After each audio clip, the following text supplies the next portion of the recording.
Mr. President,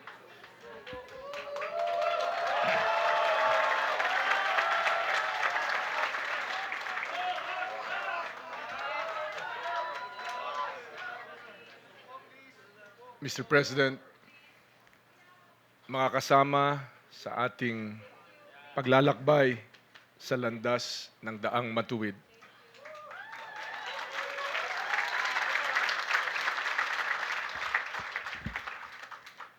Mga minamahal na kababayan.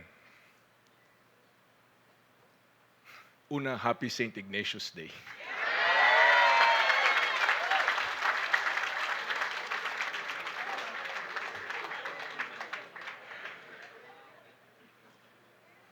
Maraming ginigising na alaala itong Club Filipino. Dito nanumpa si Pangulong Cory noong 1986. Nabanggit na rin ni Pinoy kanina, dito niya tinanggap ang panawagang mamuno at dito niya unang sinabing pwede na muli tayong mangarap.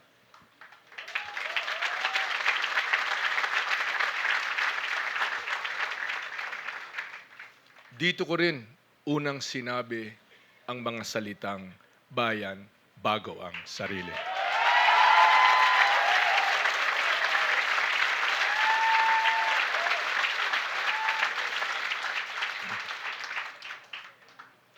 Pamilyar sa akin ang dinaanan ni Pinoy.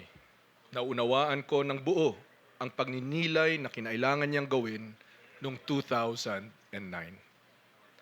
Labas sa mga kilala talaga ako, kakaunting nakakaalam na hindi ko rin binalak pumasok sa gobyerno. May kapatid ako, si Dinggoy. Namatay siya noong 1993. Siya sana ang ambag ng aming henerasyon sa prinsipyong pamana ng aking lolo. Bayan bago ang sarili.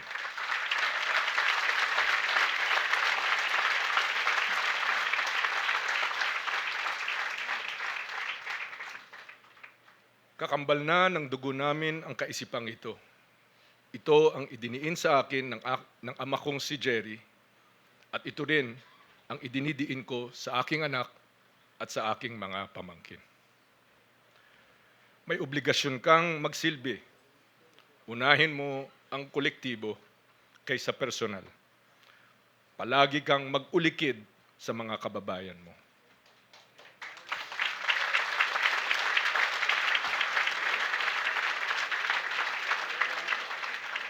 Ilonggo yun, Bisaya yun.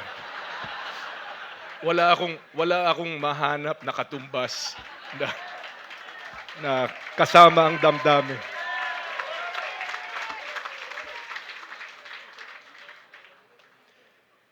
Nang nawala si Dinggoy, sa akin lumapag ang responsibilidad na isabuhay ang prinsipyong ito. Hindi ko ito kayang talikuran. Hindi ko kayang talikuran ang alaala ng dad at ni Dinggoy, pati na ng aking lolo.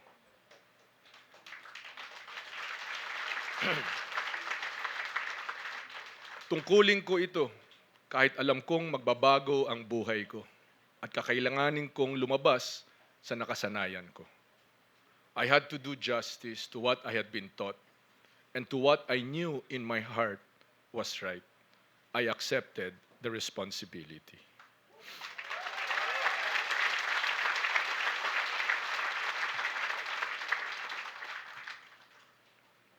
Doon nagsimula ang buhay ko bilang lingkod bayan. Sa maraming taon sa serbisyo, namulat ako sa mga hamon, sa requirements, sa tama at makatarungang diskarte at pagpaplano para masigurong aabot sa taong bayan ang nararapat na serbisyo.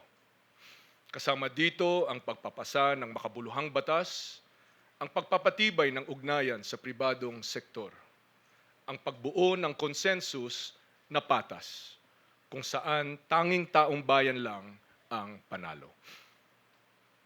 Sa pagiging lingkod bayan, ang pinakamahalagang natutunan ko sa pagpunta ko sa iba't ibang mga lalawigan at sa pakikipag-usap ko sa mga kapwa nating Pilipino, magsasaka man o informal settler, nagtatrabaho sa call center o ordinaryong mamamayan. Binibigkis tayo ng ating mga pangarap. Hindi iba ang pangarap ko sa pangarap ng bawat Pilipino. I wish for the Filipino people only what I would wish for myself. After all, who are we if not our dreams? Sino ba naman ang hindi nangangarap ng buhay na maginhawa at may dignidad? Na kapag nagutom ka, may isusubo ka. Kapag nagsikap ka, aasenso ka. Kapag may gusto ka o pinangarap ka, hindi mo kailangan ibenta ang dangal mo dahil may trabaho ka, dahil may naipon ka, dahil may reasonabling paraan para makamit ito. Kapag naglakad ka sa kalye, hindi mo kailangan mangamba. Kapag nagkasakit o tinamaan ng sakuna, may darating na suporta. Kapag may maling nangyari sa iyo, makakaasa ka sa sistemang may hustisya, makukulong ang nagkasala. Sino ba naman ang hindi nangarap na hawakan ang sariling kapalaran? Alam nating lahat at nakita na natin itong nakaraang mga taon, ang mga pangarap na ito ay kayang maabot. Kailangan lang ang isang gobyernong nakatutok sa kapakanan ng taong bayan at tumututoo sa sinumpaang tungkulin nito. Gobyernong mabilis, maliksi at agarang nakakaresponde sa pangangailangan natin. Profesional, hindi transaksyonal. Walang bara-bara, walang patsamba, kundi sistematikong pagtupad sa mga pangarap natin. Isang gobyerno ang tanging pinaglilingkuran ay ang ating mga boss na nagbigay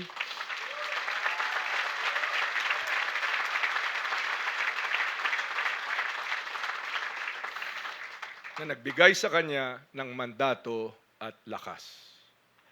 Ito ang nasimulan natin sa daang matuwid. Pinoy allowed us to imagine again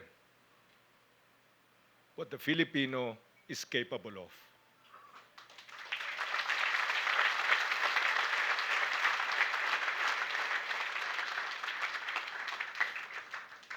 Pasensya na po kayo, mababa talaga luha ko.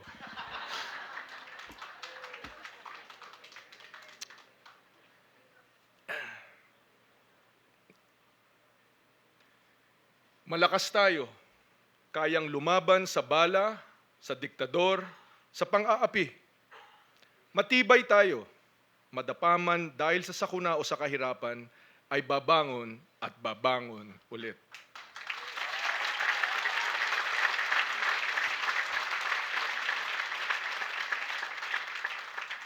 Mabuti ang Pilipino. Kahit minsan nagsisiksikan o kinakapos na tayo, kaya nating buksan ang loob sa kapwa at sa buong mundo. Kaya nating sabihin, halika, magtungo ka dito. Paghatian natin kung ano ang meron kami. Ituturing ka naming kapatid. We are a serious people who are serious with our dreams, who have had a taste of what serious, selfless leadership can achieve.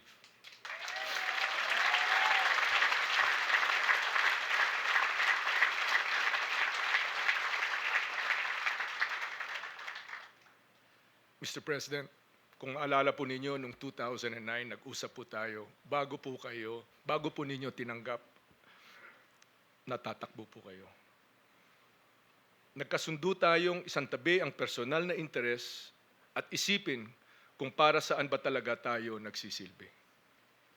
Sabi mo sa akin noon, hindi mo pwedeng talikuran ang panawagang ipagpatuloy ang laban ng iyong mga magulang. Sa pag-endorsong ito, ang pakiramdam ko, ipinapasa mo sa akin ngayon ang mga ipinaglaban nila.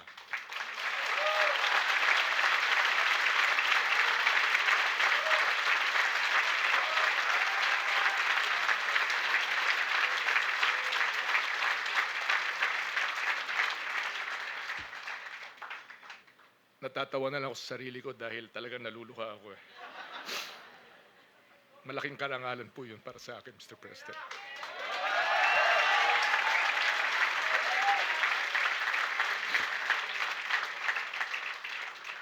Napakalaking karangalan ito at sumusumpa ako ngayon. Hindi ko dudumihan ang pangalan nila at lalong hindi ko dudumihan ang pangalan po ninyo.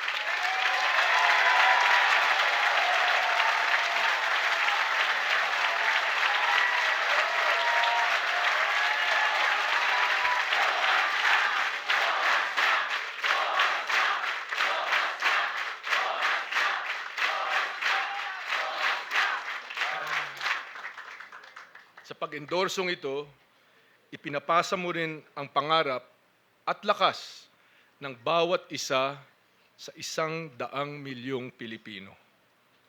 Mga boss, hindi ko sasayangin ang tiwala ninyo.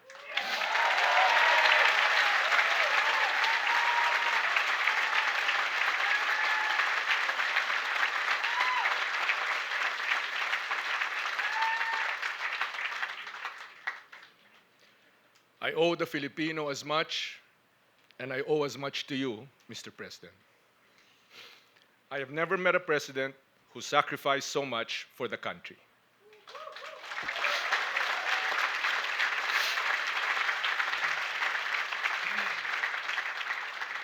I have never met a president who has been able to inspire so much confidence.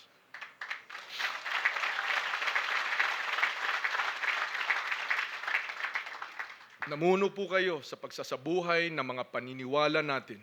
Pinakita mo kung ano ang kaya nating marating gamit ang political will, ang paninindigan, ang pagkapit sa tama kahit gaano kalakas ang kalaban.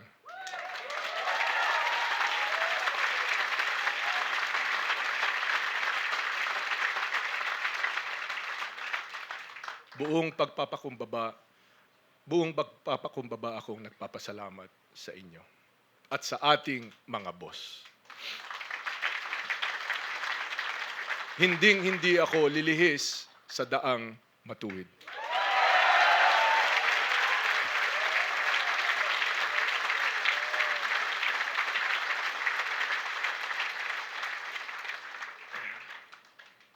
Ibubuhos ko ang lahat. Wala akong ititira para sa sarili ko. I will leave everything on the floor para sa labang ito.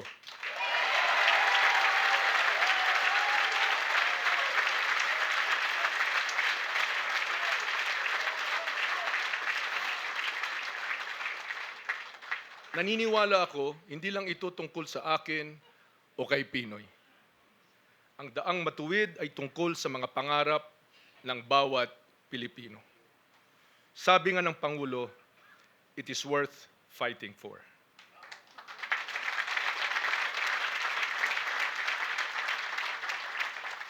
It is worth sacrificing for.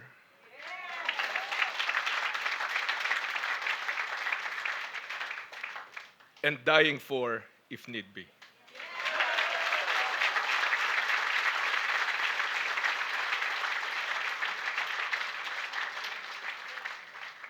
The straight path transcends me and Pinoy. It is a Filipino ideal that has been there long before we were born and will remain long after we are gone.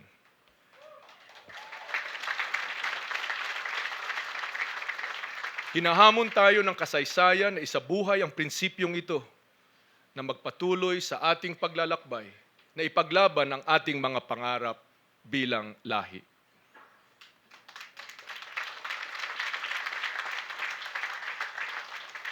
Mr. President, nung Lunes sa SONA, sabi mo, simula pa lang ito, simula pa lang ang dakilang kwento ng sambayanang Pilipino. Ngayon, buong katapatan, buong loob at buong paninindigan kong tinatanggap ang tawag ng daang matuwid.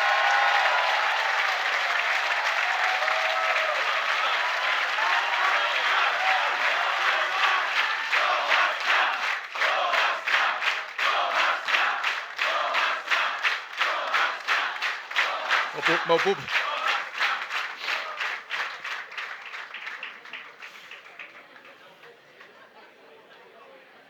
Tulad ng nasabi po ninyo, Ginong Pangulo, simula pa lang ito. Laban pa rin tayo. Ako si Mar Rojas, tinatanggap ko ang hamon ng ating mga boss. Itutuloy, palalawakin at ipaglalaban ang daang matuwid. Maraming salamat. Naway, magluto tayo ng mahal pakata.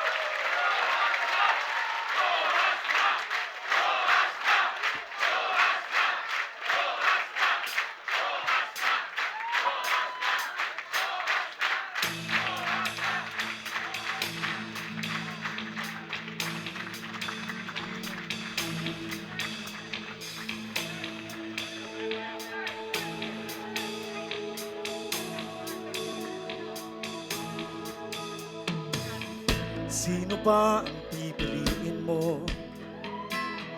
na mamuno sa bayan mo? Walang bahid ng panloloko, malinis ang puso at pagkatao. Walang may bibintang nakatiwalian, malawak at malalim ang karanasan.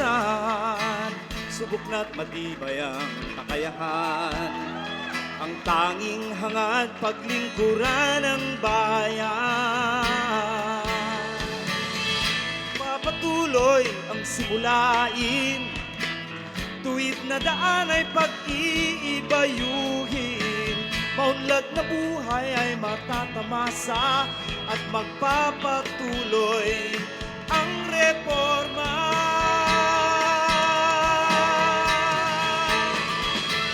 Dapat ang Pangulo marangal, dapat ang Pangulo marunong, dapat ang Pangulo marespeto, may malasakit sa mga maralita. Dapat ang Pangulo marangal, dapat ang Pangulo marunong, dapat ang Pangulo marespeto, may malasakit sa mga maralita. Huwag nang ibalik ang dating gawi, huwag nang hayaang muling mamayani, katiwalian at walang pakundangan na pagnanakaw sa kaban ng bayan. Huwag nang hayaan tayo ay pamunuan ng mga nagtatago sa kapangyarihan. Huwag nang tulutan tayo ay pagharian ng gustong-gusto ang ating kasarilan. Malayo-layo na ang ating narating, tutuwid na ang maling gawain, mahaba pa ang daang tatahakin, pagpatuloy ang tapat na simulain. Magpapatuloy ang reforma. Dapat ang Pangulo marangal, dapat ang Pangulo marunong, dapat ang Pangulo marespeto, may malasakit sa mga maralita. Dapat ang Pangulo marangal,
handa, isasama kita. Huwag kang magtanong, basta sumama ka lang.